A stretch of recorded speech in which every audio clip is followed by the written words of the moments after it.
اے وہابیوں، تم مکہ کے ابلیس کے ساتھ غم مناؤ اور تمہارا قیامت کے دن حشر انہی کی جماعت کے ساتھ ہو۔ وہی لوگ جو حضور صلی اللہ علیہ وسلم کی پیدائش کا دن قرار دیتے ہیں 12 ربیع الاول کو، وہی دوسری طرف اس دن کو 12 وفات کے نام سے یاد کرتے ہیں۔ حضور صلی اللہ علیہ وسلم دنیا سے تشریف لے جا رہے ہیں، کیا تم نے غور نہیں کیا کہ حضرت فاطمہ الزہرا رضی اللہ عنہا نے کیا کہا تھا؟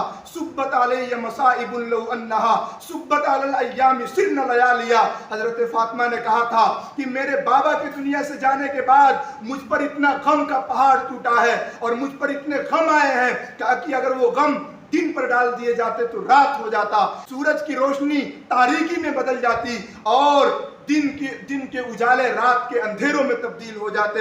حضور صلی اللہ علیہ وسلم کی دنیا سے جانے کے بعد حضرت عمر بن خطاب رضی اللہ عنہ اپنا ہوش و حواس کھو بیٹھتے ہیں، صحابہ اکرام کی آنکھوں سے آنسو جاری ہیں، صحابہ اکرام غم اور کرب و بے چینی کے عالم میں ہے، اور تم کہتے ہو کہ یہ دن خوشی کا دن ہے۔ وفات کے دن کو خوشی کا دن قرار دینے والوں، یاد رکھنا یہ عشق نہیں، یہ فسق ہے۔